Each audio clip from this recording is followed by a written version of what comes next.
मूर्ख मारे लाठी से मूल कान फूट जाए, ज्ञानी मारे ज्ञान से अंग अंग विधि जाए। ओम साई राम मित्रों, आज का ब्लॉग आप सभी हमारे साईं परिवार के लिए विशेष लाभकारी और कल्याणकारी है, क्योंकि आज के ब्लॉग में हम इस कलयुग के सबसे मुख्य मुद्दे का आज ब्लॉग लेकर के आए। क्या सभी परिवार कहीं ना कहीं इन कष्टों से सफर कर रहे हैं? शत्रु बाधा किस रूप में? चाहे वह आपके घर परिवार का कोई व्यक्ति हो जो आपका शत्रु बन गया हो, चाहे वह आपके भाई पट्टीदार हो, चाहे वह आपके जमीन कोई कब्जा कर लिया, कोई धन आपका हड़प लिया, कोई ना कोई ऐसे शत्रु भाव रखने वाले आपके जीवन में जरूर होते हैं। और दूसरी चीज गृह बाधा। गृह बाधा क्या है? एक ऐसी नेगेटिव एनर्जी जो आपके दुर्भाग्य को जन्म दे देती है, और उस घर में रहने वाला व्यक्ति क्या होता है? रोग दोष कलेश विकार से पीड़ित हो जाता है, परिवारों में लड़ाई झगड़ा कलह विकार बन जाता है, और वहां का जो भी व्यक्ति होता है निरंतर रूप से जो वह पैसे आते हैं उसका रोग व्याधि बाधा मुकदमा लड़ाई में चला जाता है। तो ये चीज होती है गृह बाधा। और शत्रु बाधा में तो आप जानते ही हैं कि आज के इस कलयुग में लोग धन लोलुप हो चुके हैं, अपने भाई भाई का गला काट रहा है, भाई भाई की धन को हड़प रहा है। वहाँ घर में क्या हो रहा है? देवरानी जेठानी में जो है पटीदारी चल रही, लड़ाई झगड़े चल रहे हैं। तो आज कहीं ना कहीं हर घर परिवार में ये समस्याएं चल रही हैं। इस कलयुग में अगर आप परम तत्व जो गुरु तत्व है, अगर उसके सानिध्य में जाकर के कुछ उपाय कर लेते हैं तो निश्चित रूप से आपका जीवन सफल हो जाता है। देखिए, एक चीज यहां पर मैं और बताऊंगा कि बहुत सारी हम जो पूजाएं बता रहे हैं ये क्या है। एक उदाहरण से हम आपको समझाना चाहते हैं। जैसे रेडियो आपने जीवन में कभी बजाया होगा, देखा होगा।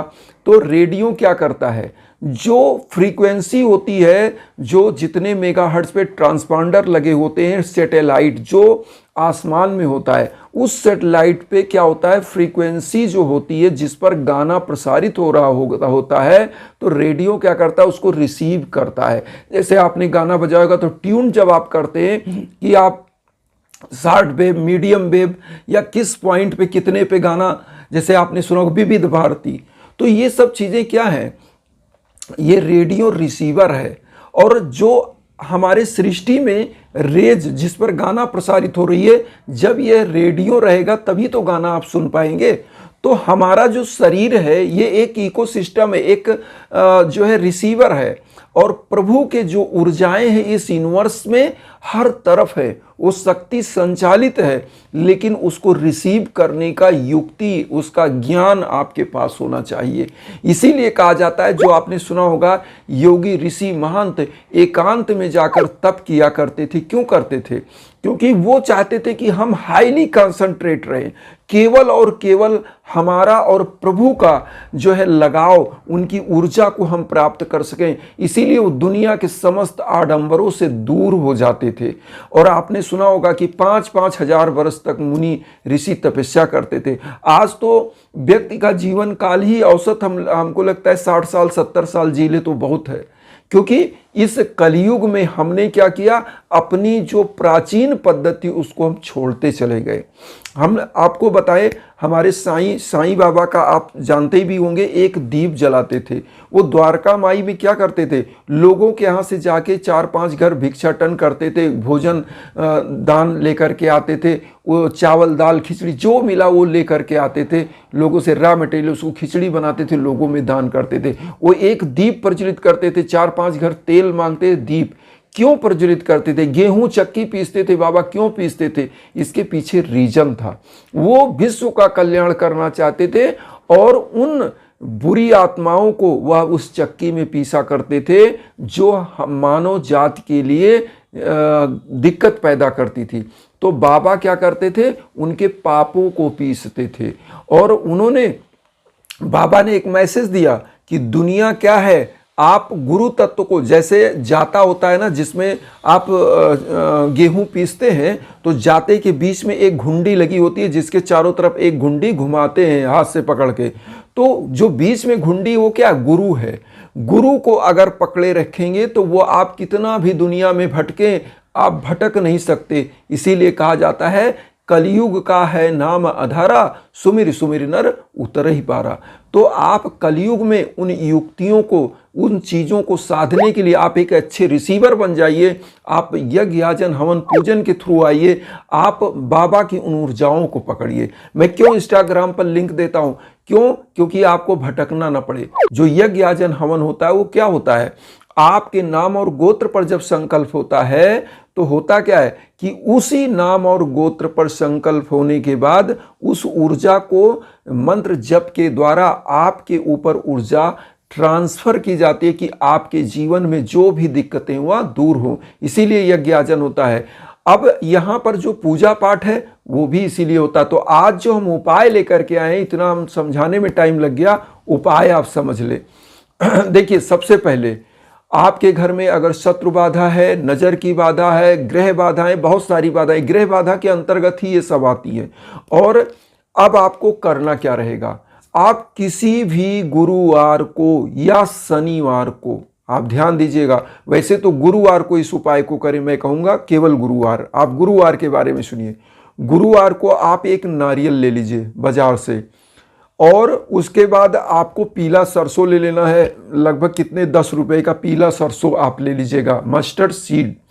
उसके बाद पीला पुष्प ले लीजिएगा, पीला हल्दी ले लीजिएगा, ये, और बाबा की ऊदी। इतनी चीज आपके पास होनी चाहिए। उसके बाद आप नहा धो करके ब्रह्म मुहूर्त में उठ जाइए स्वच्छता के साथ। और उसके बाद आप क्या करेंगे, बाबा को, अगर आपके पास पत्थर की मूर्ति है तो नहला धुला लीजिए, और उसके बाद उनको वस्त्र धारण करिए, कुमकुम तिलक रोली अक्षत लगा के पुष्प अर्पित करके, और जो नारियल लिया है उस नारियल में स्वास्तिक का निशान बनाइएगा। सरसों में क्या करिएगा, अब यहाँ पर ध्यान दीजिए, सरसों में थोड़ा सा बाबा की ऊदी मिलाइएगा, थोड़ी सी हल्दी मिला के लगा लीजिएगा, और पीला सरसों रहेगा, ले लीजिए। अब बाबा के सम्मुख एक, अगर आपके पास रुद्राक्ष की माला है तो रुद्राक्ष की माला से, या आपके पास स्फटिक की माला भी इसमें काम कर सकती है, स्फटिक की माला आप ले सकते हैं, या आप तुलसी की माला भी ले सकते हैं। और अगर ये भी नहीं है तो कर माला से आप जाप कर सकते हैं। यहां पर एक मंत्र का जप करना है, ओम सर्व मंगल कराय नमः। ओम सर्व मंगल कराय नमः, इस मंत्र का आप जाप करिएगा और एक माला जप करिएगा। उसके बाद इसी दिन आपको क्या करना, एक कार्य, अब आपने नारियल जो रखा है, इस नारियल को क्या करिएगा, थोड़ा सा मस्टर्ड सीड और पीला कपड़ा ले लीजिएगा, और उसके बाद इसमें 1 रुपए का सिक्का डालिएगा बाबा के चरणों में टच करा के, और उसके बाद 2 लौंग डाल के इसको पीले कपड़े में बांध दीजिए। बांधने के बाद आप ये बोलिए कि प्रभु, हमारे घर परिवार में जो भी बाधाएं, जो भी किए कराए की बाधाएं, शत्रु बाधा, किसी भी प्रकार की बाधा, इस पीले कपड़े में 1 रुपए का सिक्का, मस्टर्ड सीड जो रखा है, इसको आप क्या करेंगे, पूजा से उठने के बाद किसी बहते हुए जल में, जैसे नदी या कोई पवित्र सरोवर, तालाब आपके आसपास है, अगर वो भी नहीं मिलता तो आप किसी पीपल वृक्ष के नीचे रखें। पीपल वृक्ष के नीचे रख के चले आइए। मैं आपको कह रहा हूं, आपके घर में अगर लक्ष्मी दूषित है तो धन लक्ष्मी भी आएंगी।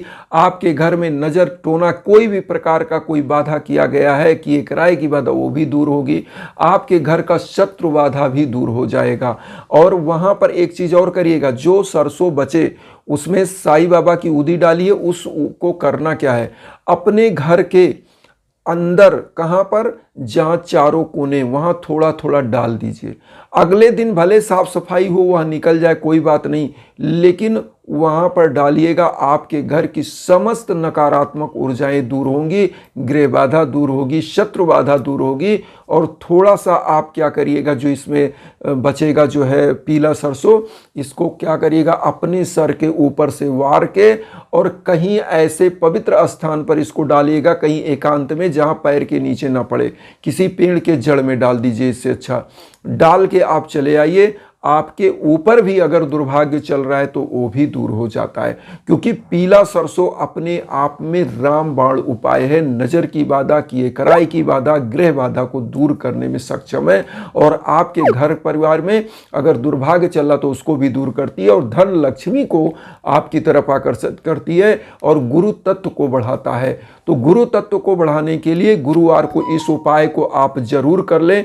और मैं एक चीज आपको बता दूं, जब गुरु तत्व को आप साध लेते हैं तो निश्चित रूप से आपका जीवन खिल जाता है, संवर जाता है। यहां पर एक चीज और कहेंगे, जब भी जीवन में भीषण बाधा हो, आप कोई भी उपाय नहीं कर पा रहे हैं, तो आपसे मैं यही कहूंगा कि आप यज्ञ याजन के लिए हमारे इंस्टाग्राम पर आइए। हम वीडियो के बीच बीच में लिंक देते हैं कि आपको कहीं भटकना ना पड़े। इन्हीं भावनाओं के साथ एक चीज कहेंगे कि वसुधैव कुटुंबकम की जो भावना हम लेकर चल रहे हैं, उसमें आप सभी लोग चैनल को सब्सक्राइब करके अपना आशीर्वाद दीजिए। उन साईं भक्तों तक वीडियो को जरूर शेयर करिए जो किन्हीं कारणों से कष्ट में, दुख में। इसी भावना के साथ ओम साईं राम।